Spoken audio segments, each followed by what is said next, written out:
Olá, bem, vamos começar então o segundo vídeo, né, com o intuito de compartilhar conhecimentos e informações sobre desenho regenerativo e gestão regenerativa em rede para a Aliança Brumadinho, né, que é onde a gente está se dedicando agora a fazer um trabalho com vários facilitadores para apoiar o fundo Brumadinho que foi criado. Então, eu queria comentar também um pouquinho sobre projetos regenerativos, né, que é um ponto muito bacana e fundamental agora. Então, demorou-se muito para a gente entender sustentabilidade e agora já não dá mais tempo de falar de sustentabilidade, né? Ademais, o conceito ficou tão genérico que as pessoas usam para falar sobre viabilidade econômica, né? Todo mundo fala, não, tem que ser sustentável. Então, agora a gente tem realmente um desafio, né, com um atraso, né, desde questões assim mais voltadas para alertas que os cientistas nos deram. Então, se a gente pegar aqui, por exemplo, um artigo que eu escrevi sobre as ODS são os Objetivos de Desenvolvimento Sustentáveis das Nações Unidas, né? Todo esse processo da Agenda 2030, que o pessoal está falando bastante hoje, né? Ele teve uma origem lá em 1972, na Conferência de Estocolmo. Ele produziu um documento chamado A Declaração sobre o Ambiente Humano, que já trazia assim um trecho, né? Tanto as gerações presentes como as futuras tenham reconhecida como direito fundamental a vida num ambiente sadio e não degradado. Mas, na realidade, a galera em 72 não entendeu muito o que isso queria dizer. Aí, em 87, né, mais uma comissão sobre o meio ambiente das Nações Unidas começou a trazer novas diretrizes, entendendo que tinha ali um impacto com a Revolução Industrial, né, com as revoluções industriais. Aí, em 1998, a Assembleia das Nações Unidas também colocou ali novas resoluções e o Brasil se ofereceu para fazer a Eco 92, né? Então, alguns temas lá em 77, né, que depois passaram em 88 como atenção, né, alertas, proteção aos solos, né, proteger o solo por meio do combate ao desmatamento, a desertificação e a seca, a proteção da atmosfera, né, o combate às mudanças climáticas, a proteção das áreas oceânicas marítimas, a conservação da diversidade biológica, controle de biotecnologia, controle de dejetos químicos e tóxicos, e erradicação de agentes patogênicos e proteção de condições de saúde. Fato foi que, né, desde de 77, 88, depois de 92, não aconteceu nada. E só se acelerou esse processo de degradação, né? Então, é, em 92, teve um discurso da primeira-ministra da Noruega, onde ela falou: o tempo é curto para corrigirmos os atuais padrões insustentáveis do desenvolvimento humano. Nós devemos erradicar a pobreza e alcançar mais igualdade entre as nações. Nós devemos reconciliar as ações dos seres humanos com as leis da natureza. Né? Olha que interessante. Nós também seremos responsabilizados por eventuais falhas nos acordos. E de fato teve muita falha, não aconteceu nada, né? Foi bem pífio e inócuo esse processo da 92, né? 92, né? E tem aqui mais falas, né? Ó, a primeira vez na história que temos uma reunião de todos os líderes de todas as nações da Terra para tomar decisões que vão determinar o futuro da Terra. Se nós não o fizermos aqui, se nós não permitirmos o nosso interesse comum a superar essas diferenças, é curto prazo, haverá tempo? Quanto iríamos fazer? Né? Isso se questionava há 20 anos atrás, mais de 20. Então, o Rio fracassou, né? Depois as manchetes até colocaram: fracassa a cúpula da Terra. Não se chegou a acordo, não se tomou nenhuma das decisões, né? E aí o que se gerou, né? Um pouquinho mais para frente, em 2000, foram as 8 metas do milênio, né? Onde você tinha ali acabar com a fome, a educação básica para todos, reduzir a mortalidade infantil, melhorar a saúde da gestante, qualidade de vida, né, respeito ao meio ambiente, todo mundo trabalhando para o desenvolvimento. Bom, depois da meta do milênio, somente em 2015 é que chegou novas digamos, novas metas, novos indicadores. Ou seja, nós estamos falando de um processo que começou lá em 77, né? 72, perdão, cara, até 2015 ninguém fez nada, sacou? Então, essa é a questão. Em 72 se percebeu que a Terra estava doente, né? Um cara super bacana, que é o James Lovelock, ele, ele escreveu a teoria de Gaia. Então, ele dizia que, como ele era médico, né, ele via que tanto um paciente como a Mãe Terra, ele também tinha características né, de estar doente. Então, ele identificou, poxa, a Mãe Terra está doente, porque eu sou médico e eu saquei que o mesmo grau, né, de sintomas que tem um paciente com febre, né, com muita temperatura muito alta, a Mãe Terra a Terra está sentindo, né? Problemas de gastrointestinais, de digestão, né, com tanto químico e plástico, a Terra também. Então, né, olha, lá nos anos 60, James Lovelock começou a desenvolver uma hipótese científica que foi batizada de hipótese de Gaia, postulando que os organismos vivos modificam seu ambiente orgânico de uma maneira favorável à sua sobrevivência, formando um sistema complexo e autorregulado. Quer dizer assim, todos nós estamos participando, né, do planeta. Nós, seres humanos, como um sistema nervoso de Gaia. Então, nós somos os neurônios do planeta, né? E a gente funciona de uma maneira semelhante a um único organismo. Então, não tem separação entre eu, o sistema nervoso, e Gaia, o organismo planeta. Se eu estou estressado e eu estou desequilibrado, o planeta também vai ficar, né? Então, a hipótese abriu um campo aí para falar sobre as ciências da Terra numa visão mais holística, né? E aí, no último livro dele, que ele escreveu, que é Gaia Alerta Final, ele fala que a gente está vivendo um processo de colapso, né? Então, ele colocou, bilhões de nós morrerão e aos poucos casais férteis de pessoas que sobreviverão estarão no Ártico, onde o clima continuará tolerável. Então, essa é a visão, né, do James Lovelock, né? Que a gente realmente, com o resultado do aquecimento global, não temos mais o que fazer, né? Temos que ter em mente o assustador ritmo das mudanças e nos darmos conta de quão pouco tempo resta para agir. Então, a comunidade e a nação deve achar o melhor uso dos recursos que possui para sustentar a civilização ao máximo tempo que puderem. Aí tem aqui o padrão de não retorno, né? Em 2006 afirmou no Independente que o mundo já ultrapassou o ponto de não retorno às mudanças climáticas, como as conhecemos, né? Dificilmente vamos sobreviver.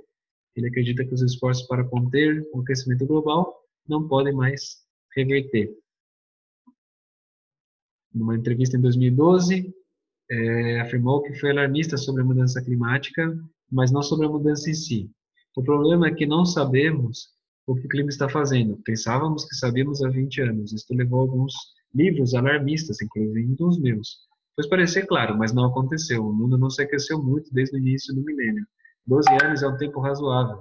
A temperatura manteve-se praticamente constante, ao passo que deveria ter aumentado. Então, veja bem, é muito interessante essa visão do James Lovelock, porque é, ele falou, puxa, olha, 2012 já era para ter acabado com tudo. E realmente os povos originários falaram que a Mãe Natureza deu um acréscimo de alguns anos para a humanidade despertar e fazer alguma coisa, né? Isso, inclusive, está registrado em um artigo que eu escrevi, chamado Declaração das Nações Unidas, que fala sobre a profecia dos povos originários, sobre isso que o James Lovelock está falando. Ele falou, cara, eu fui alarmista, não aconteceu, mas a gente não sabe o que vai acontecer. E, de fato, é muito interessante analisar essas sincronicidades, tá? Então, no caso, né, de não saber o que aconteceu, a gente participou da Declaração das Nações Unidas do Espírito, aonde mais de 80 povos originários se juntaram durante vários anos, né? Eu cheguei no último ano, no quarto ano desse encontro, muitos povos de muitos lugares onde eles sabiam, inclusive o que falava James Lovelock, sem ter lido James Lovelock, né? Que claro, a Mãe Terra é um organismo vivo, está todo mundo conectado, e o fato da gente estar vivendo num caos está fazendo com que a gente, né, tenha esse processo de aceleramento, e desequilíbrio e colapso. E que o espírito da natureza, né, Na verdade, uma entidade que representa o espírito da natureza, Quashimuna, ele trazia uma informação que ele ia dar um tempo para a humanidade despertar e que depois ia chegar para valer os desastres e a mudança climática ia bater forte, né? E esse prazo era 2019. Hum? Então, isso aqui foi em 2016, né? Que eu tive lá nesse encontro, nessa eco-aldeia baixa na Colômbia, com esses sábios, né? E tive a oportunidade de ver eles assinando um acordo falando que, pô, a ONU já não tinha feito nada e que agora eles iam fundar as Nações Unidas do Espírito, onde os líderes indígenas de vários povos tinham que se unir e fazer frente à ONU para incidir também na sociedade e que nós tínhamos que ser corresponsáveis pela mudança, entendendo alguns pontos, né? Então, quais são os pontos? Quais são os princípios da declaração, né? Então, primeiro, reconhecer que a lei de origem, né, existe, então tem uma lei da natureza, como a primeira-ministra lá falou aqui no outro artigo que a gente estava vendo dos ODS, né? Então, a lei de origem, as leis da natureza obedecem a mãe e pai criadores, que manifestam e expressam a ordem natural. Eles propõem um caminho para desenvolver os seres humanos verdadeiros, baseados nas formas de vidas verdadeiras, né? Não, e não assim, digamos, algo voltado para a exploração, né, para o consumo, nesse sentido do verdadeiro, né? O ser humano tem uma postura, né, tem uma conduta, melhor dizendo. Então, convidamos o ser humano esquecido da sua memória ancestral que venha beber da fonte da sabedoria ancestral, né? Então, essa fonte é muito interessante. O que é essa fonte? Essa fonte é conhecimento. Então, consideramos que toda a natureza, elementais, minerais, animais, plantas, selvas, rios, montanhas, humanos, planetas, estrelas, assim como o invisível, não são recursos, são nossa família, pela qual é fundamental viver juntos em harmonia, né?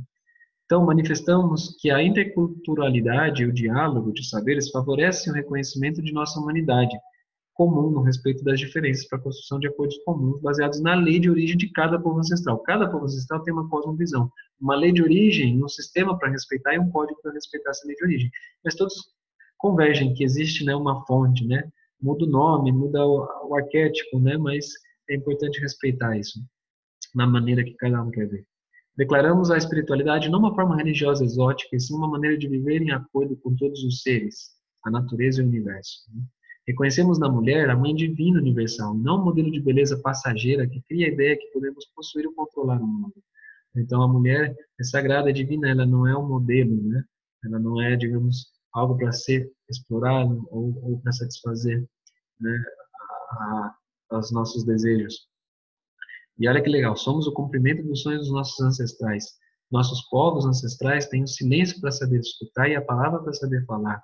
E propor. Esta é uma proposta de aprendizagem que coloca no centro o ser e a convivência amorosa entre todos os seres visíveis e não visíveis. Estes passos a aprender são urgentes à humanidade, assim como os fundamentos da tradição ancestral se leva nesta nova antiga humanidade, unida nas esquinas, 9 esquinas do mundo. Anunciamos que nosso sistema de governo é a cosmogeocracia, a ordem do governo do cosmos ligado ao governo da Terra, onde tudo está interconectado. Para cumprir com isso, devemos estender, compartilhar e preparar os terrenos para que a semente do coração humano germine e prospere. Então, eles falam que a cosmogeocracia é um sistema de governança que divide o poder não somente entre os seres humanos, mas também entre a Terra e o céu. E aí tem, nesse processo, desse encontro, algo muito legal, né? Que são vários abuelos e jovens, né? Vários sábios e jovens se unindo, né? Para participar e formar grupos, para diminuir as ofensas da sociedade, né? Para a gente aprender mais sobre o que é o ser humano, como cultivar nossos alimentos como uma oferenda, como o fogo e o alimento podem também ser oferenda, como a medicina pode voltar a ser a medicina ancestral do pensamento, como a água também é importante ser honrada e protegida, e como a moeda do compartilhar e o desenho colaborativo é parte fundamental do nosso desenho como comunidade há muitos anos, né? E a gente pode voltar a ter esse trabalho mais convivencialista, mais cooperativo e colaborativo. Então, identificar possíveis alianças, constelar as redes, né? Porque tem às vezes muito ego, muita briga, muita política, muito poder, incorporar novas ideias ao propósito coletivo, né? Dentro de organizações já existentes, né, incluindo a todos, não importa se ele está de esquerda ou de direita, se é mais corporativo, colaborativo, né, Então, precisa ter um acordo, né, entre o que tem de bom entre todos. Formar círculos, né, de oferendas e olhar para as regiões sobre como são os pagamentos, né, em relação aos danos, né, como a gente pode reverter esse processo de ofensa. Fazer eventos de encontros de sabedoria ancestral, realizar atividades que requerem ação benéfica para a comunidade, recuperar hábitos perdidos como os encontros comunitários, trocas de semente, cozinhar a lenha, fazer jardinagem, plantas medicinais, celebrações, andar a pé, construir bons relacionamentos com o governo, cultivar uma relação positiva com as autoridades locais e ter acesso aos espaços públicos e transformar-los em centros de aprendizagem livres, né? Também incluindo os mais antigos, né? E escutá-los e se relacionar com os mais velhos. Não manipular esse processo de transição para uma tendência, não, né, querer poder, criar um plano de ação integrado entre a visão de consumo com o resgate das cosmovisões sobre como a gente poder ter planos de contingência, uma vez que acaba o petróleo, uma greve de caminhoneiro, como é que a gente faz para se sustentar, né? Então, são 12 estratégias que nesse encontro, os jovens, né, inspirados na Transition Towns, determinaram para poder avançar com essa mensagem. Então, essa história, né, que remete ao James Lovelock nesse processo, né, de dizer, olha, não mudou, né, mas os povos ancestrais falaram nesse encontro que 2019 era a data limite, né, que, assim, que ia chegar realmente a um processo bem caótico e colapsador. Então, a gente tem que estar preparado, a gente também tem que estar entendendo várias maneiras de visão, né, desde os cientistas como James Lovelock, com a hipótese de Gaia e com suas predições, né, apocalípticas, como também a visão dos ancestrais, dos povos originários, que trazem, olha, a gente tem até 2019 para se ordenar e começar a entrar na regeneração, porque senão o bicho vai pegar. Então, nesse processo de falar de regeneração, eu volto aqui para projetos regenerativos. O que são os projetos regenerativos?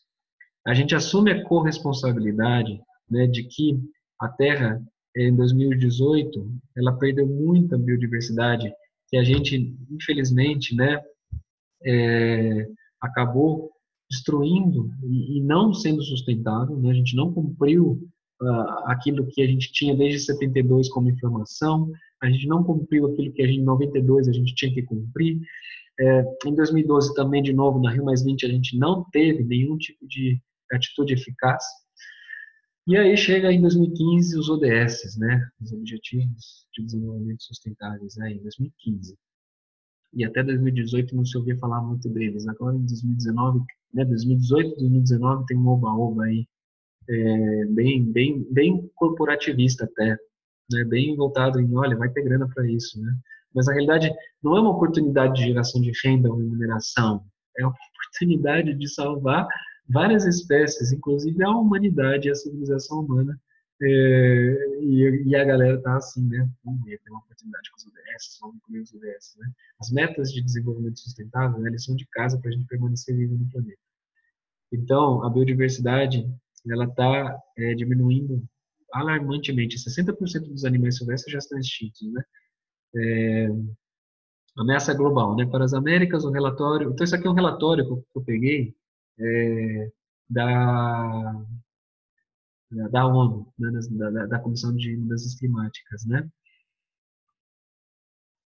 Então, a gente está vivendo hoje a maior extinção das espécies nos últimos 65 milhões de anos. É isso que está acontecendo agora. Essa é a maior extinção, né, do planeta em massa. É a sexta extinção em massa do planeta. É o fim da biodiversidade de lagos parsos, né? Então, a biodiversidade... E aí a gente tem catástrofes, né? São pagamentos que estão acontecendo aí para acelerar isso, para mostrar para a gente aí a corda. Então, a Terra está perdendo plantas, animais, água limpa no ritmo alarmante. Isso foi um relatório da ONU agora em 2018, tá? 23 de 2018. Os estudos mostraram que nenhuma região do planeta está em boas condições e que a tendência de destruição é causada pela atividade humana. Os estudos mostram ainda que as mudanças climáticas se tornarão uma ameaça cada vez mais a partir de 2050, somado aos danos provocados pela poluição. Então, galera, 2050 eles estão dizendo que o bicho vai pegar. Mas vai pegar mesmo. Por que os projetos regenerativos, tá? Para 2050 a gente vai ter 15% a menos de plantas, né? A gente vai ter uma redução 40% no total 25% das espécies da região ameaçadas. Então, imagina, a gente já tem 60% de extinção, mais 25% desses 60% que sobraram, né?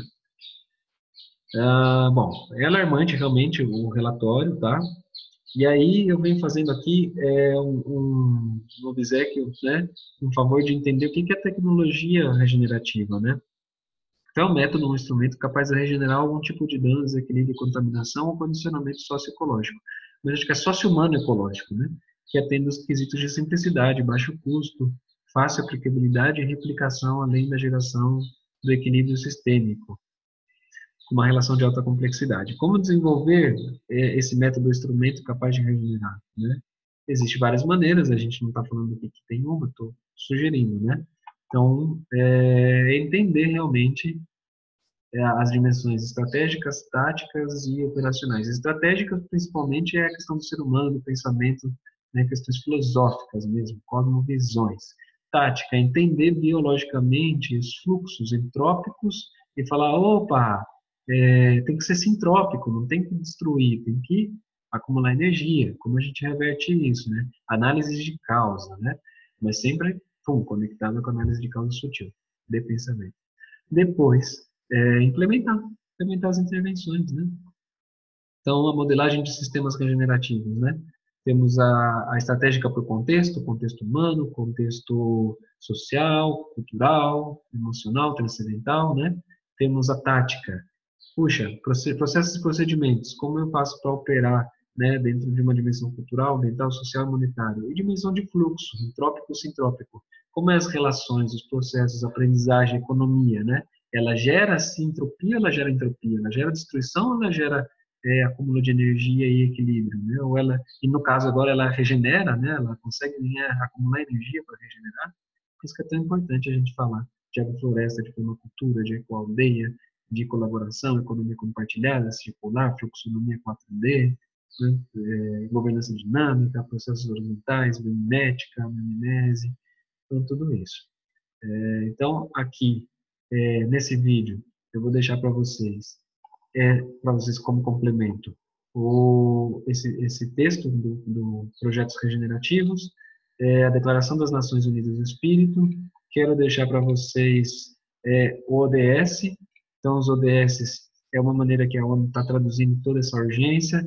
Então, aqui nós temos os 17 objetivos, né, de desenvolvimento sustentáveis, né, como eles foram criados. Então, pós 2015, depois de 3 anos da criação dos ODS, ocorreram as primeiras discussões sobre a agenda pós 2015, que depois culminaram 3 anos depois da criação dos ODS, ocorreram logo após a Conferência Rio+20, que marcou 20 anos da ECO 92.